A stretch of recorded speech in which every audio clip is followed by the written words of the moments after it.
Oi pessoal, eu sou o Alessandro e hoje eu vou comentar esse quadrinho aqui, Zagor Origins Volume 1. Devo dizer que esse é um quadrinho que eu quis muito ver publicado aqui no Brasil. Originalmente foi uma minissérie em 6 edições e aqui no Brasil vai sair em 2 encadernados. Cada um desses encadernados tem 3 edições da série original italiana, né? Bom, o que nós temos aqui? Nós temos a origem do Zagor recontada. O Zagor, para quem não conhece, é um personagem que foi criado pelo Sérgio Bonelli, o filho do Jean-Louis Bonelli, que é o criador do Tex. E criado na década de 60, esse ano o Zagor faz 60 anos, inclusive o lançamento no Brasil de Zagor Origins faz parte dessas comemorações pelos 60 anos do Zagor, e ele já teve a sua origem contada, e vários elementos da sua origem contados, né? Só que agora essa origem é recontada e ela é ampliada, ela é expandida. O roteirista aqui é o Moreno Burattini. O Moreno Burattini é um dos grandes responsáveis pelo Zagor até hoje na Itália, já faz muitos anos aí. E é um cara que parece ter um carinho enorme pelo personagem, escreve diversas histórias dele. E os desenhistas desse volume são o Maurizio Di Vincenzo, acho que é assim que se pronuncia, né? Maurizio Di Vincenzo, o Valério Piccioni e também o Giuseppe Cândita. Tem que lembrar que nesse volume são as 3 primeiras edições, né? Há outros desenhistas nas outras edições. Mas vocês vão reparar que, mesmo com os desenhistas variando, né, tendo mudança nos desenhistas, há uma continuidade estética entre as edições, né? Bom, o que nós vamos ver nesse primeiro volume? Antes de eu entrar na história, vale ressaltar, vocês já viram isso, né, mas eu acho que é importante dizer que a série é colorida, é diferente do padrão Bonelli, que é preto e branco. Reparem, ela é colorida mesmo, ela não foi uma série publicada originalmente em preto e branco que ganhou uma versão colorizada, não. Ela já foi originalmente lançada em cores, né? Mas vamos lá, né? O que nós temos nesse primeiro volume? Aqui nós começamos a ver a jornada que vai levar o Patrick Whiting a se tornar o Zagor. Ou seja, nesse primeiro volume nós ainda não vemos o Zagor, né? não vemos o Zagor, mas vemos o pai e a mãe dele. Vemos o jovem Patrick, né? Patrick Whiting, acho que é assim que se pronuncia, e vemos o tutor dele. Vemos aí um pouco antes dele nascer, um pouquinho da sua infância e ali o final da sua adolescência. E vemos também a tragédia que vai colocar esse jovem no caminho da vingança. Quando nós pegamos as séries mais tradicionais da Bonelli, Zagor é o que de mais parecido nós temos com um super-herói.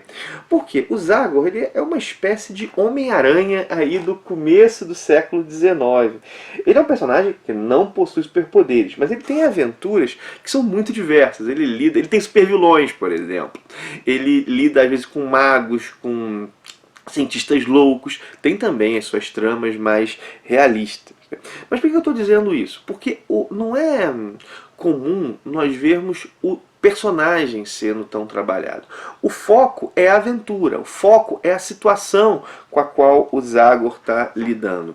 Aqui em Zagor Origins não é isso, né? O foco é o Patrick pré-Zagor, né? É ele que tem o primeiro plano. A grande questão que esse quadrinho aqui busca responder é como ele se tornou quem ele é. Quais são as dores dele? Quais são as suas raízes? Como que ele ganhou as suas habilidades? E eu tenho evitado dar alguns detalhes da trama, né, para assim, não dar spoilers, para não estragar as surpresas, e vou tentar me manter assim até o fim do vídeo. Mas aqui nós vemos algumas coisas bem importantes assim, na trajetória dele. Por exemplo, a relação do Zagor com o circo, o esforço de pessoas próximas que tentam protegê-los de verdades que podem ser cruéis, que podem mexer muito com aquele jovem, né, que podem desencantá-lo em relação à própria história, história de pessoas que ele gosta. Vemos personagens bem humanos. O pai do Zagor, por exemplo, é alguém justo e que acabou sendo responsável por uma tragédia terrível, né? Por uma tragédia terrível. Bom, embora não tivesse a intenção de que aquilo acontecesse. Vemos também aqui, isso é bem claro, né? A relação que o Zagor, como personagem, agora tem com o fantasma, com o personagem fantasma. Essa é uma inspiração declarada. Se essa inspiração não fosse declarada, eu só poderia dizer aqui, o elemento lembra o fantasma. Mas não, a inspiração é declarada. E nós vemos aqui a estrutura próxima à estrutura do fantasma, né? A perda e o juramento. Aqui o juramento, né, que o Zagor faz no túmulo dos seus pais.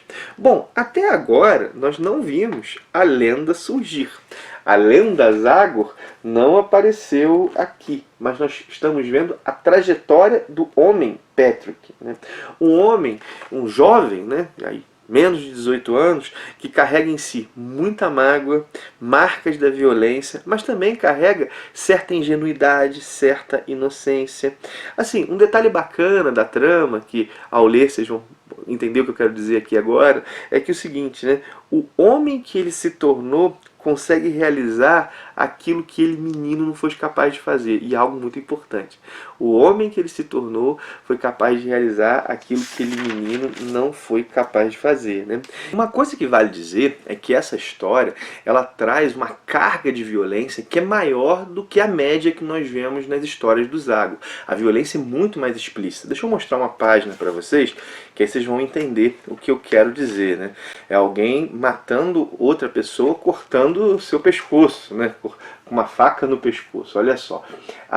Esse tipo de cena aparece aqui, e isso não é tão comum nas histórias do Zagor.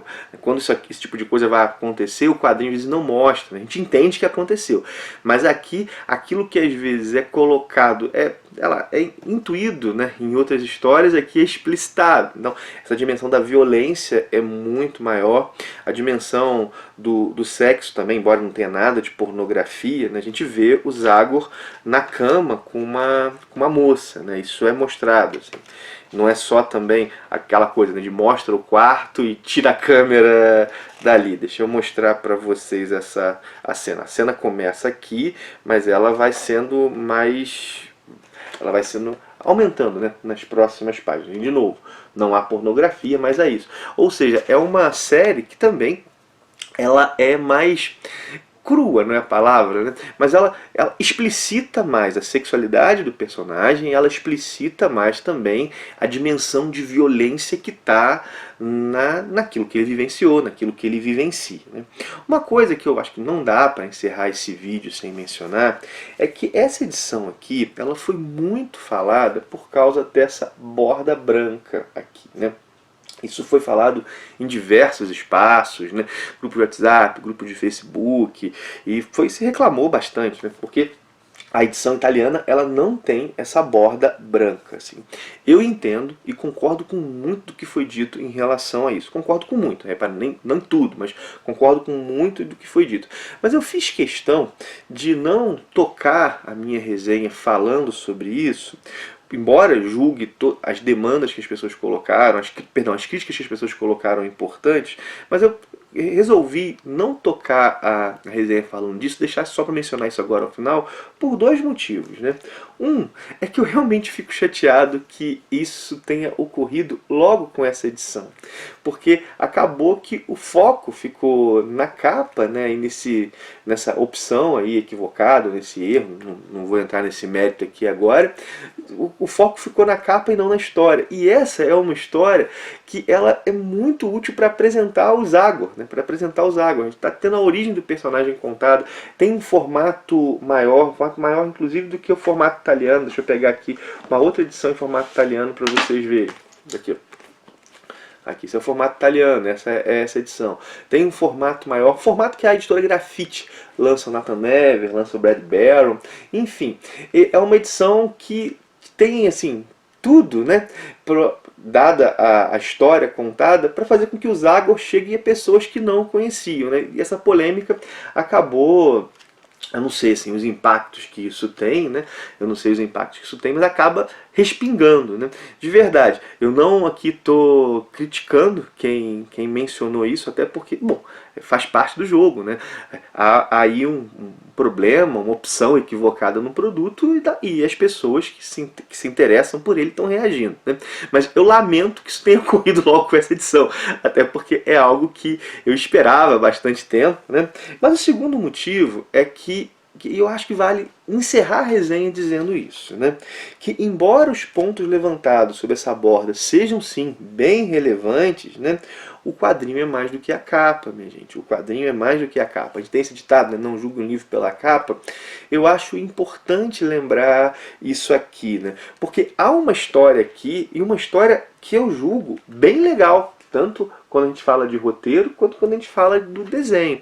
Então, eu fiz questão de deixar isso ao final para mencionar agora, para lembrar, o quadrinho é mais do que a capa. Claro, a gente quer que todo o quadrinho seja bem cuidado, né? E a capa, ela é importante, inclusive, para vender o quadrinho.